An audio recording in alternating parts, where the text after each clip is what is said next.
And now, it's the 2K Online Franchise Sports Report with your host Marcus Reed and Ava Turner. Welcome back to the 2K Online Franchise Radio Network. Another deep dive into a team on a bye week. So it's December 24th, 2024, Christmas Eve, and we are talking all about the Baltimore Ravens. Got to get those Ravens insights before the holiday, right? Absolutely. And, yeah, they just wrapped up week 7, so it's the perfect time to kind of see where they're at. Plus, with their head coach, Anthony Sahagan, facing his brother in week 6, there's got to be some tension there, right? Yeah, it's definitely an interesting family dynamic, especially with the Ravens at the top of the AFC North right now, sitting pretty at 6-1. Okay, so last season, they finished 11-6, but then lost to the Browns in the divisional round.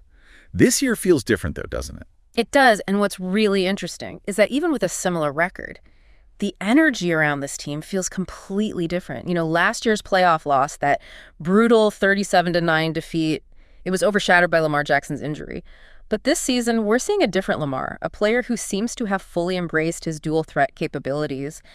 He's got 1,899 passing yards, 16 touchdowns, only 5 interceptions through 7 games, not to mention, almost 32 rushing yards per game. Exactly. He's not just relying on his arm. He's a weapon on the ground, too. But he's not doing it alone. Danny Gray's breakout year has been huge for their offense. It's leading the team. 622 receiving yards, 7 touchdowns, averaging almost 90 yards a game. What do you think is behind his success?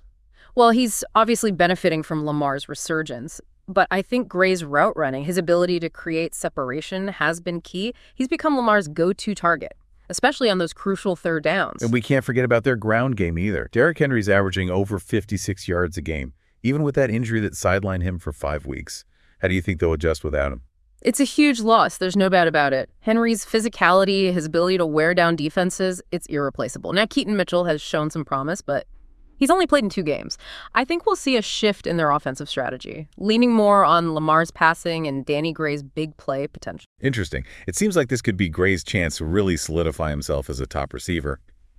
Speaking of adjustments, let's talk about their Week 6 game against the Browns. I know you were at that game. That had to be an emotional roller coaster for Coach Shea again, really. Oh, absolutely. The tension in the stadium was palpable, especially with the history between the two teams. And, that brother versus brother coaching matchup.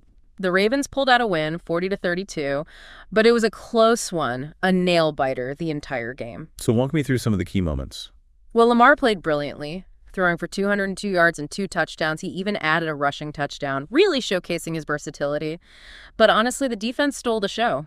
Hold on, the defense. What happened? They scored 2 touchdowns. Odafe Owo, who's having a monster season with 8 sacks already, he recovered a fumble for a touchdown. And then later in the game, Marcus Williams had a pick 6, intercepted a pass, and took it all the way back. Wow, 2 defensive touchdowns. That's a statement win, for sure.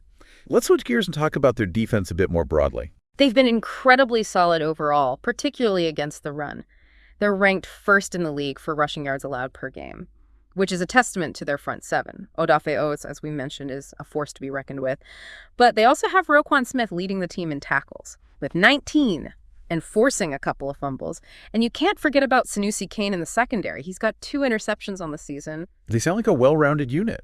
But with Rashad Bateman also out for 5 weeks with broken ribs, they'll need that defense to continue to step up, won't they? Absolutely. Bateman's injury creates another challenge for the offense. He was averaging over 22 receiving yards per game before the injury, and his absence will require others to step up. So who do you think fills that void?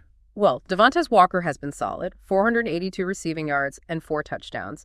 And of course, Mark Andrews is always a reliable target. So they've definitely got options. It'll be interesting to see how they adjust their passing game without Bateman in the lineup. We haven't talked much about their rookie class.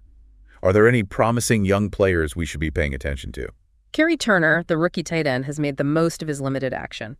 In just 2 games, he's grabbed 3 receptions for 47 yards. Not bad for a rookie. Yeah, those are some encouraging signs for the future. But looking at their upcoming schedule, things are about to get really interesting for the Ravens. After the bye week, they've got back-to-back road games against the Bills and the Raiders, followed by a rematch against the Browns. It's a brutal stretch, and it'll be a true test of their mettle. The Bills and Raiders are 2 of the toughest teams in the AFC, And those divisional games, they're always fiercely contested. These next few weeks will be crucial for the Ravens. It sounds like they're at a real turning point in their season. Before we move on to their playoff chances, I want to get your take on the team's dynamics. What are your observations about, the human element of the Ravens? What's fascinating to me is their resilience. The unity within this team, despite the injuries and challenging schedule, they seem to thrive on adversity, rallying around each other, celebrating each other's successes. Well, you're seeing a lot of positive energy, a lot of team chemistry. Absolutely. And I think a lot of that stems from Coach Sahagan. He's fostered a culture of trust and respect in the locker room, which can make all the difference when you're facing tough challenges. We've covered a lot of ground here. Their record, player stats, key games, the rookie spotlight, injuries, upcoming schedule, even their team chemistry. Now let's dive into the question on everyone's mind, their playoff chances. They're in a really strong position right now, the #1 seed in the AFC with a 6-1 record. But like we talked about, their schedule's about to get a lot tougher. Right, those upcoming games. Yeah. Against the Bills, the Raiders, and then their division rivals, they're going to really test them. Yeah. How do you see those games playing out? And what would a successful second half of the season look like for the Ravens? Well, I think if they can win at least 2 of those 3 tough matchups against the Bills, Raiders, and Browns, that would be huge. A real statement. It would show they can compete with the best in the AFC and solidify their position as a contender. But what if they struggle? What if they drop a couple of those key games? The AFC is so competitive this year. A couple of losses could easily drop them down the standings and, put their playoff hopes in jeopardy. So the margin for error is pretty slim. Exactly. Every game from here on out is crucial. Okay, let's switch gears for a second and talk about a player we haven't mentioned yet, Justin Tucker, their kicker. He's considered one of the best, if not the best, in the league. How has he been performing this season? And what role do you see him playing in these crucial upcoming games? Justin Tucker is, he's Justin Tucker, a model of consistency. He's 11 for 13 on field goals with a long of 62 yards and perfect on extra points. In these tight games against these tough opponents, having a reliable kicker like Tucker, it can be the difference between winning and losing. Right? A missed field goal or extra point could be devastating in a close game. So even though he's a kicker, his role is critical to their success, especially in these high-pressure situations. Absolutely. He's a weapon, a game changer. Let's go back to Lamar Jackson for a second. Yeah. He's the heart and soul of this team, no doubt. But we all remember that devastating playoff loss last season, where his absence due to injury was a huge factor. How do you think his leadership and performance are impacting the team's mentality this season? It's interesting because it seems like Lamar, he's turned that negative experience into motivation. He's playing with a fire, a determination that we haven't seen before. It's like he's on a mission, to prove that last year was a fluke and that he can lead this team to a championship. So it's not just about his on-field performance, but also his ability to inspire and rally his teammates. Precisely. He's setting the tone for the entire team. And it's clear that his teammates believe in him. It's amazing to see how a player can impact a team's culture, their mentality. All right, we've covered a lot of ground here. We've talked about their playoff chances, Justin Tucker's importance, Lamar Jackson's leadership, and their incredible resilience. Now let's move on to the final part of our deep dives and discuss what makes this Ravens team so special, why they're a team to watch in the second half of the season. Yeah, it really goes beyond their record or individual player stats. There's this, intangible quality and energy and determination that sets them apart. You've been covering the Ravens for a while now. What would you say is the one thing that really stands out about this team compared to, previous Ravens squads? That's a good question. I'd say their ability to overcome adversity is remarkable. Last season, they lost their starting quarterback for a big chunk of the year and still made it to the playoffs.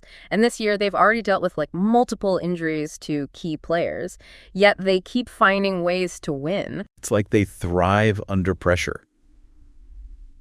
Do you think that's a product of the coaching staff, the players themselves, or maybe a combination of both? It's definitely a combination. Coach Sahagan has instilled this belief system that emphasizes resilience and this next man up mentality. And the players have bought into that philosophy. They support each other through thick and thin.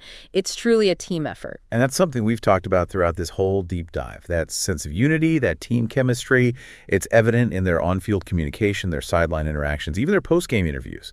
They genuinely seem to enjoy playing together. Yeah. And that translates into wins. Exactly. They're not just a bunch of talented guys. They're a cohesive unit, greater than the sum of its parts. So if we were to sum up what makes this Ravens team special, it would be their resilience, their unity, and their belief in themselves and their coaching staff. You nailed it. Those are the qualities that have brought them to the top of the AFC, and those are the qualities that'll make them a force in the playoffs. It's been a fascinating deep dive. Yeah. I feel like we've gained a real understanding of what makes this Ravens team tick. They're a team with a rich history, a bright present, and an exciting future. Absolutely. We'll be watching closely to see how their season unfolds. And all our listeners out there, Merry Christmas. And don't forget to visit 2KOLF.com for all the latest news and updates from the 2K Online franchise. This has been the 2K Online Franchise Radio Network. Thanks for listening, and we'll catch you next week. This has been a presentation of the 2K Online Radio Network. For more information, visit our website at 2KOLF.com.